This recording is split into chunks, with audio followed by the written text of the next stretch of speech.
नमस्कार दोस्तों, बहुत स्वागत है आपका। न्यूज़ 18 डिजिटल देख रहे हैं। मैं हूं विकास ब्रजेश सक्सेना। नेपाल में आई इस भयानक बाढ़ का असर अब भारत के किन किन इलाकों में पड़ सकता है? ये बाढ़ आखिर आई कैसे? तिब्बत की तरफ से आया इतना सारा पानी नेपाल की नदियों में कैसे पहुंचा? और अब यूपी बिहार के लिए चिंता क्यों बढ़ गई है? कौन से ऐसे जिले हैं जो सबसे ज्यादा निगरानी में हैं? और क्या भारत में भी इस बाढ़ का इससे खतरा है? इस वीडियो में आपको एक एक सवाल का जवाब देंगे, आसान भाषा में बताएंगे कैसे ये बाढ़ आई, कहां से शुरुआत हुई। सबसे पहले बात उस तबाही की करते हैं जिसने पूरे नेपाल को हिला कर रख दिया है। 26 अगस्त की सुबह नेपाल के रसुवा जिले में भोटेकोशी नदी में अचानक उफान पर यह नदी आती है। तिब्बत की तरफ से अचानक बड़ी मात्रा में पानी आने के बाद नदी ने ऐसा रौद्र रूप लिया कि रास्ते, पुल, गाड़ियां, घर और हर कुछ कई दूसरे ढांचे तक पानी के तेज बहाव में बहते चले गए।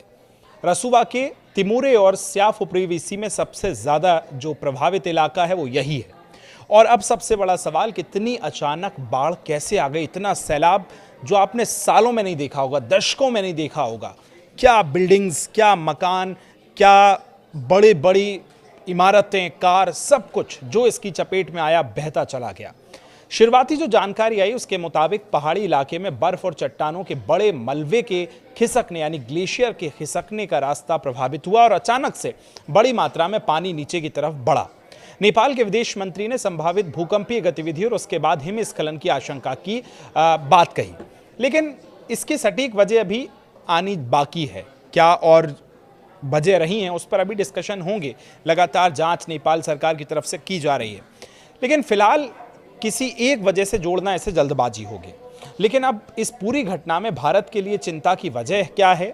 और नदी वाला रास्ता भोटेकोशी नदी आगे जाकर त्रिशूली नदी तंत्र से जुड़ती है और यही पानी आगे चलकर नारायणी नदी के रास्ते नीचे आता है और भारत में एंट्री लेता है। भारत में पहुंचने के बाद गंडक नदी के रूप में यह जाना जाता है। यानी नेपाल के पहाड़ों में आया पानी सिर्फ नेपाल की समस्या नहीं, बल्कि इसका असर अब नीचे की तरफ यानी भारत तक पहुंच रहा है। और इसी वजह से भारत में प्रशासन भी अलर्ट है।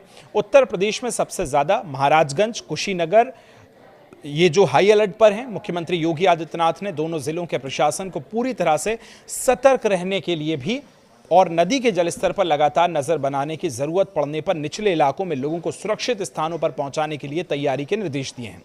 यानी अब सबसे जरूरी बात यह कि इन इलाकों में रहने वाले लोग घबराएं नहीं, लेकिन नदी और निचले इलाकों को लेकर लापरवाही भी ना बरतें। अब बात यूपी के बाद दूसरा प्रदेश जो है वो बिहार है।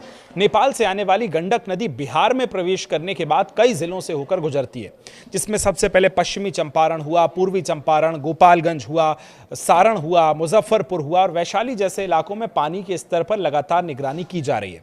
बिहार सरकार ने भी स्थिति पर नजर रखने के लिए उच्च स्तरीय निगरानी व्यवस्था सक्रिय की है। जहां एक महत्वपूर्ण अपडेट यह भी है कि बिहार के आधिकारिक फ्लड फॉरकास्ट के मुताबिक 26 अगस्त को गोपालगंज में गंडक का जलस्तर डेंजर लेवल से ऊपर दर्ज किया गया है, जबकि मुजफ्फरपुर और वैशाली में जो चेतावनी स्तर से पानी है वो अभी ऊपर ही दर्ज किया गया है। पश्चिमी चंपारण के बगहा में भी गंडक का जलस्तर चेतावनी स्तर से ऊपर है।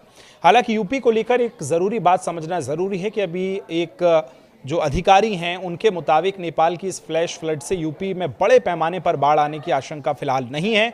गंडक का जलस्तर महाराजगंज, कुशीनगर से गुजरते वक्त डेंजर लेवल के नीचे रहने की उम्मीद है, लेकिन स्थिति लगातार बदल सकती है, इसलिए निगरानी रखना बहुत जरूरी है।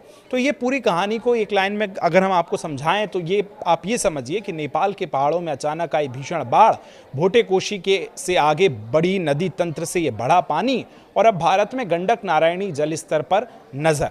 तो यूपी में महाराजगंज और कुशीनगर सबसे ज्यादा निगरानी में है, जबकि बिहार में गंडक से जुड़े कई जिले पर प्रशासन का अलर्ट है। अब आपको क्या करना है? आप अगर इन इलाकों में रहते हैं तो सबसे जरूरी यह है कि नदी के किनारे या निचले इलाकों को अनावश्यक रूप से ना जाएं, अफवाहों पर भरोसा ना करें, प्रशासन की आधिकारिक जानकारी पर ही भरोसा करें। अपना बहुत ख्याल रखें, अपने परिवार वालों का ख्याल रखें। अपने जानने वाले लोग जो हैं वो उनको नदी किनारे जाने से इस समय मनाही करें। इस पर आप क्या सोचते हैं? आपके इलाके का क्या अपडेट है? कमेंट में हमें बताइए। यहाँ तक वीडियो देख लिया है उसके लिए धन्यवाद।